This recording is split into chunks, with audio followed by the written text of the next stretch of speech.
The floundering DC universe of superhero films plopped its latest entry out onto the floor yesterday with yet another completely forgettable, worthless, generic superhero in the Blue Beetle.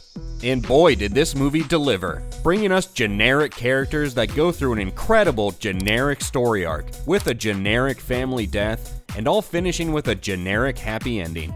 Well, at least James Gunn has officially put his stamp on the DCEU by making sure this movie was 2 hours of rainbow-colored vomit all over the screen.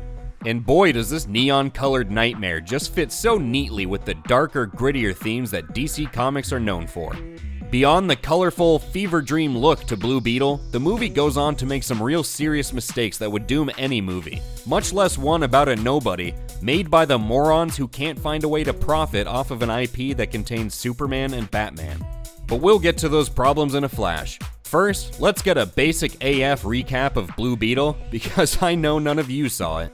Jaime Reyes and his close family live in the fictional DC Universe version of Miami. They are stuck in poverty because, as Jaime's sister puts it, the Mexicans in fictional Miami don't get to be rich. Ah yes, if there's one group of people closely associated with Miami, it's Mexicans. Not those pesky Cubans. Because the people in Hollywood who call you racist don't actually bother to distinguish between racial and cultural heritages, as long as you're the right shade of brown.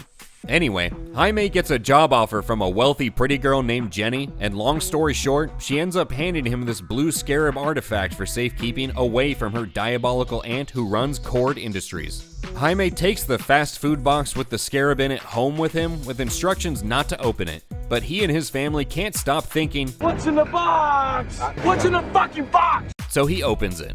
The blue scarab activates and takes over Jaime's body and goes in his butt, turning him into the Blue Beetle. He finds Jenny to figure out what this thing inside his body is, and they are immediately attacked by Cord security forces. Jenny explains that the scarab has chosen Jaime, and he's the Blue Beetle now. Cool, thanks. Every question the audience had is now answered.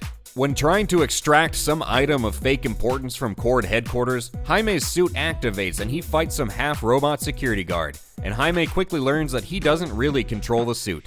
Henny, Jaime, and his uncle Rudy go to Henny's deceased father's abandoned mansion, which has a full-on bat cave underneath it, which I guess should be called the Beetle Burrow. And they learn a little bit more about the scarab there. Then, evil Lady Cord and her forces attack the Reyes family home, a sacred location that has been trashed for several generations, and Jaime flies into action to protect them. He learns to use the suit and command it in saving his family, but his dad has a heart attack and dies. And Jaime gets captured by Cord because he's kind of a crappy superhero. The remaining family sets off in an old Blue Beetle-shaped aircraft to save Jaime, who Cord's taken to a random island near Cuba. There, she's working on downloading the Scarab's code into her own line of OMAX, a rival Neuralink armored weapons system she plans to sell to the military. The transfer process nearly kills Jaime, but he sees his dad in purgatory and finds the strength in his family to survive. He breaks free of his chains just after the transfer finishes, and a random guy has a random change of heart and helps Jaime escape, because he too is Mexican. His sacrifice buys Jaime 3.5 seconds, who uses that time to say, oh shit, instead of running. The Beetle suit, which hasn't been working, decides to start working, and now it speaks Spanish. He squares off with the former robotic security guard who has turned into the Red Beetle wasp thing. And Jaime gets emotional, which makes his suit and powers 11 times stronger.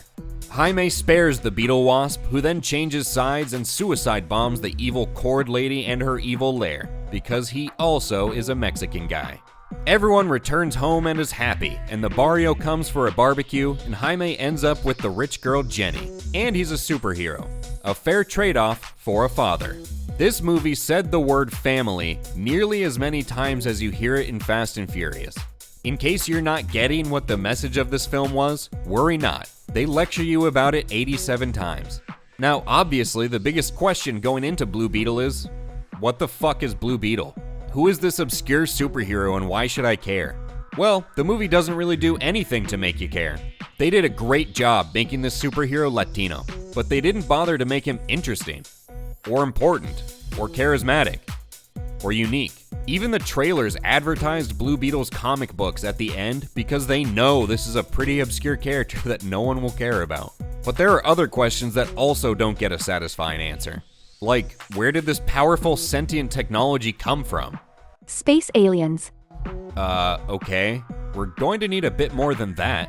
What is the Scarab and the subsequent Blue Beetle hero capable of? What are the parameters of their powers?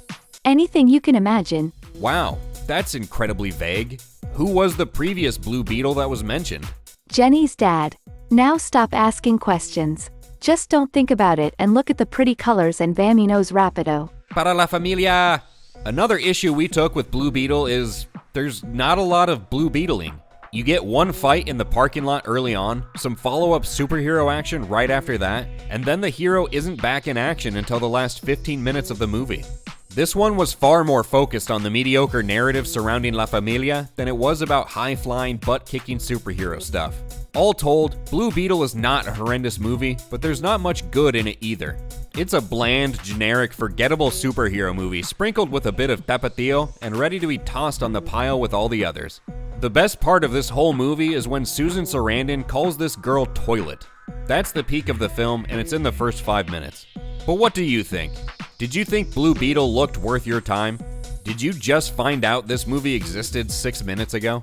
Let us know in the comments. And if you haven't already, remember to like the video if you liked it, and click subscribe to stay tuned to HateWatchers for reviews of other current shows and movies. Thank you for buzzing along with us today, and we'll catch you on the next one.